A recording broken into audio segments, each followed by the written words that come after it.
A história chocante de Robert e John, que se tornaram assassinos brutais aos 10 anos de idade. Quando falamos de assassinos em série e pessoas mentalmente perturbadas, é natural que imaginemos pessoas adultas, ou talvez até mesmo idosas, mas dificilmente pensamos em crianças. E ao olhar Robert Thompson e John Venables pela primeira vez, você dificilmente acreditaria estar olhando para dois assassinos.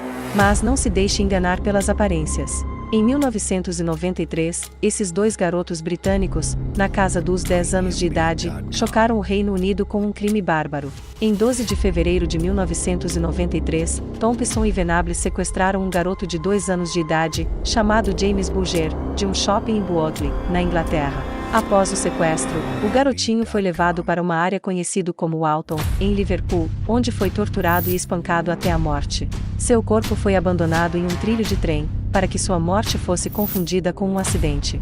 Quando as autoridades foram informadas sobre o desaparecimento, pensaram estar lidando com um sequestro envolvendo um criminoso adulto. Mas as imagens do circuito interno de câmeras do shopping revelaram a verdade chocante: ele havia sido sequestrado por 2 crianças. Poucos dias depois, o corpo de Bulger foi encontrado pelos policiais na ferrovia onde foi abandonado. Ele havia sido partido ao meio por um trem. A partir daí, a polícia começou a destrinchar este crime assustador e totalmente fora dos padrões. Uma ligação anônima revelou à polícia que Thompson e Venables estariam por trás do assassinato, dizendo que os dois teriam faltado às aulas da escola após o desaparecimento de Bulger. Ambos foram capturados pela polícia, e não demorou muito para que um acusasse o outro. E mesmo quase 3 décadas depois do crime, a comunidade britânica ainda continua horrorizada com a natureza do incidente. Por dentro do sequestro, Robert Thompson e John Venables tiveram uma infância bastante difícil. Thompson era o quinto de 7 irmãos, nascido em 23 de agosto de 1982, em Liverpool, na Inglaterra. Seu pai abandonou a família desde o início, fazendo com que sua mãe entrasse em depressão e se tornasse alcoólatra. Em determinado momento, a mãe de Thompson inclusive chegou a tentar suicídio. Venables também nasceu em Liverpool, em 13 de agosto de 1982. Seus pais eram separados, e ainda que sua figura paterna estivesse presente, sua mãe tinha um comportamento bastante agressivo com o garoto. Ela também foi descrita pela imprensa britânica como uma mulher que era vista frequentemente com vários homens diferentes.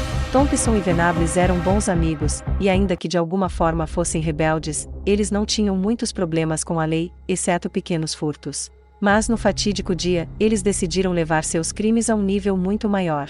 E o mais assustador é que James Bulger não foi a primeira criança que eles tiveram como alvo naquele dia. Primeiro eles tentaram afastar da mãe uma garota de 3 anos e seu irmão, de 2 anos de idade. Mesmo não tendo conseguido, eles não desistiram. Eles viram Bulger em um açougue, e o agarraram. Embora a mãe do garoto estivesse segurando sua mão, ela o largou brevemente para pagar as compras. Segundos depois, ela olhou para baixo e percebeu horrorizada que seu filho havia desaparecido. Eu não deveria ter largado a mão dele. Esse foi o maior erro da minha vida. Eu não deveria ter largado, disse Denise Fergus, em entrevista após o incidente. As câmeras de segurança flagraram as crianças deixando o shopping às 15h42.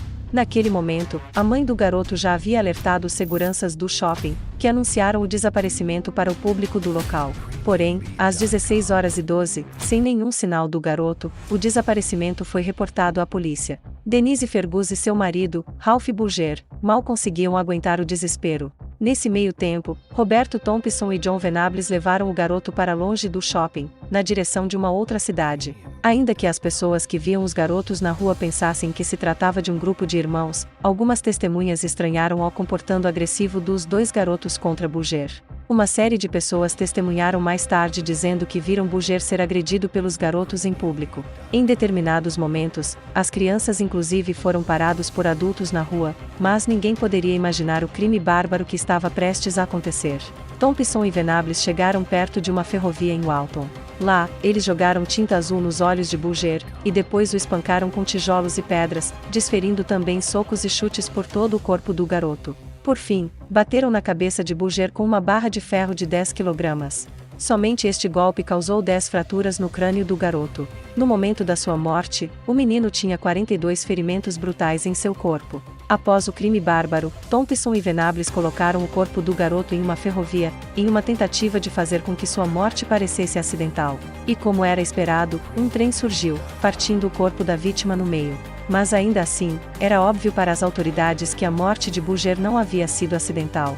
Seu corpo foi encontrado por um grupo de adolescentes que brincaram no local alguns dias mais tarde. Investigações ainda que o sequestro de James Bulger tinha sido capturado pelas câmeras, a polícia tinha poucas pistas de possíveis suspeitos. Além disso, eles pensaram que os sequestradores teriam entre 13 ou 14 anos, o que dificultou as investigações. Mas enquanto examinavam as listas de crianças que haviam faltado às escolas naquele dia, eles logo receberam um telefonema anônimo, culpando Venables e Thompson pelo crime. E além de Venables realmente ter faltado à escola no dia do crime, ele também carregava uma tinta azul na sua jaqueta, da mesma cor da tinta usada para cegar Bulger durante sua tortura. Não demorou para que os policiais chegassem na casa dos dois garotos. Eles não apenas encontraram a tinta na jaqueta de Venables, mas também vestígios de sangue em seus sapatos.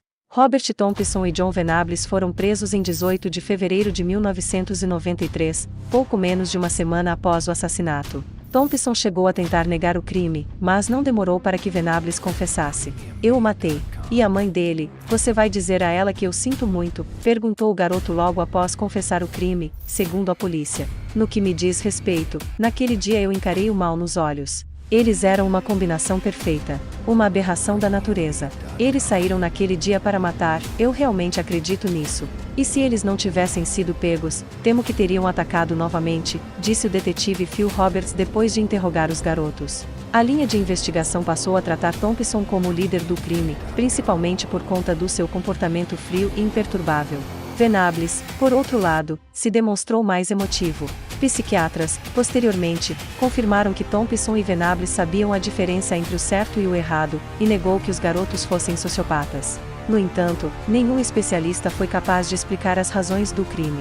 Até hoje, as motivações não são claras. Em 24 de novembro de 1993, Robert Thompson e John Venables foram considerados culpados pelo sequestro e assassinato de James Bulger, tornando-os os mais jovens assassinos condenados na história moderna do Reino Unido. Eles foram enviados para a reclusão até que suas penas fossem revistas, ao completarem 18 anos de idade. Onde estão os assassinos hoje? De 1993 a 2001, Venables cumpriu reclusão em uma unidade de segurança de Merseyside, no noroeste da Inglaterra. Lá dentro, contava para seus colegas de cela que era um ladrão de carros. Thompson foi mantido em uma unidade próxima a Manchester, onde cultivou um interesse pela arte e pelo teatro. Ambos foram liberados aos 18 anos de idade, em junho de 2001. Por conta do furor envolvendo o caso, eles receberam novas identidades. Desde então, eles tomaram caminhos bem diferentes. Ainda que Thompson tenha sido visto como o líder do crime, ele nunca foi acusado de outro crime desde que foi liberado. Ainda que não se saiba muito sobre o seu passado, rumores dizem que ele mantém um relacionamento estável com um homem que está ciente do seu passado. Já Venables voltou para a prisão por várias outras acusações, normalmente envolvendo abusos direcionados a menores de idade. Venables foi preso pela primeira vez em 2010, mas foi liberado em 2013. Ele foi preso novamente em 2017, por manter imagens de menores de idade, e foi sentenciado a 40 meses depois de admitir o crime. Ele teve sua liberdade condicional negada em setembro de 2020, e disse que teria que aguardar mais 2 anos até solicitá-la novamente. Mas de acordo com algumas fontes, ele não quer sair da prisão, principalmente por seu medo de voltar a cometer os mesmos crimes. Ralph Bulger, pai de James, acredita que se Venables fosse liberado ele voltaria a matar. "Eu acredito que a única forma de impedi-lo de matar outro bebê como James é mantendo ele preso pelo resto da vida", disse Ralph em resposta à decisão sobre o seu pedido de liberdade provisória. "Como alguém poderia dizer que este monstro está apto a viver entre nós outra vez?"